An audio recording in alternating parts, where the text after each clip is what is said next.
பாக்கியா என்னதான் கோவமா சத்தம் போட்டாலுமே ஈஸ்வரி வந்துட்டு அவங்க பேச்செல்லாம் கேட்குற மாதிரி இல்லை.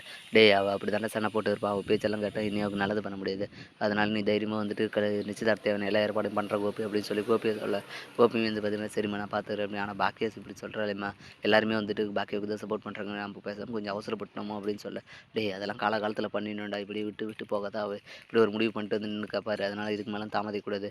நம்ம ஃபஸ்ட்டு நம்ம பெரியவங்க நம்மளுக்கு தான் வந்துட்டு என்ன பண்ணுறதுன்னு தெரியும். அதனால் என் பேச்சை கேளு, நீ போய் கல்யாணம் நிச்சயதார்த்த தேவையான எல்லாம் ஏற்பாடும் பண்ணு அப்படின்னு சொல்லிட்டு கோபி அனுப்ப, கோபி வந்து பார்த்திங்கன்னா தடப்படா ரெடி பண்ண உடனே இனியாக்கிட்டையும் பார்த்தீங்கன்னா ஈஸ்வரி வந்துட்டு வந்து அழுதுகிட்டே, டேய் நான் இன்னும் கொஞ்சம் நாள் தான் உயிரோட போட, அதனால நான் சொல்கிறத கேளு, என் பேச்சை கேட்டு கல்யாணம் பண்ணிக்க, மாப்பிள்ளை நல்ல பையன் அப்படி இப்படின்னு சொல்லி இனியாவை கன்வின்ஸ் பண்ணேன்.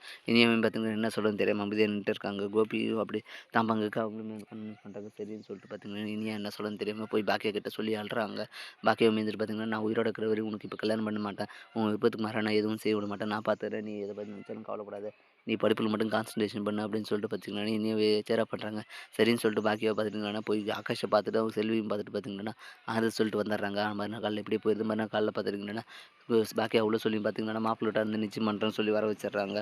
இனியா ரெடி பண்ணுற வேலைக்குள்ளே பார்த்தீங்கன்னா இனியா வந்துட்டு போலீஸ் கால் பண்ணி எனக்கு விருப்பம் இல்லாத கல்யாணத்தில் என் பாட்டியும் அப்பாவும் சேர்ந்து எனக்கு கல்யாணம் பண்ணி வைக்கிறாங்க, அதில் கொஞ்சம் ஹெல்ப் பண்ணுங்க அப்படின்ற மாதிரி போலீஸ் கம்ப்ளைண்ட் பண்ண, போலீஸுமே பார்த்தீங்கன்னா உடனே கிளம்பி வந்துடுறாங்க. மாப்பிள்ளை வீட்டுக்காரு போலீஸை பார்த்த உடனே பார்த்தீங்கன்னா என்ன சம்மந்தி இது, போலீஸ் வந்தெல்லாம் வந்திருக்கு, எதனா பிரச்சனை அப்படின்னு சொல்லி கேட்க, அதெல்லாம் ஒன்றும் இல்லை விசாரிக்கிறது வந்திருப்பாங்க, இருங்க நான் பார்க்குறேன் அப்படின்னு சொல்லிட்டு கோபி போய் கேட்க, போலீஸ்காரமே வந்துட்டு பார்த்தீங்கன்னா எங்கள் பிடிக்காத பொண்ணை பார்த்து கல்யாணம் பண்ணி வைக்கிறீங்களா, எங்களுக்கு கம்ப்ளைண்ட் வந்திருக்கு அப்படின்னு சொல்ல, இதை கேட்ட கோபி பார்த்தீங்கன்னா ரொம்ப ஷாங்குது, யார் உங்களுக்கு சொன்னது, யார் கம்ப்ளைண்ட் பண்ணது அப்படின்னு சொல்லி, நான் தான் அப்படின்னு சொல்லிட்டு இனியா வராங்க. இனியா பார்த்தீங்கன்னா கோபிக்கு பேர் அடிச்சு இருக்குது, ஏன்னா இனி எப்படி பண்ணியிருக்கேன், நான் உங்கள் நல்லதுக்காக தானே பண்ணேன், ஏன் இதுக்காக போலீஸுக்கு சொன்னேன் அப்படின்னு சொல்ல, டேடி எனக்கு இந்த கல்யாணத்துக்கு விருப்பமே இல்லை, நான் இவ்வளோ சொல்லி நீ கேட்க மாட்டேங்க, அதனால தான் நான் போலீஸில் கம்ப்ளைண்ட் பண்ணேன், என்னை மன்னிச்சிருங்க டேடி அப்படின்னு சொல்லி இனியாக காண்ட விடுறாங்க. இப்படி தான் வரப்போகிற எபிசோட் வந்து போகுது, அடுத்து என்ன இன்ட்ரெஸ்டிங் நடக்க போகுதுன்றதை நான் பொறுத்து தான் பார்க்கணும்.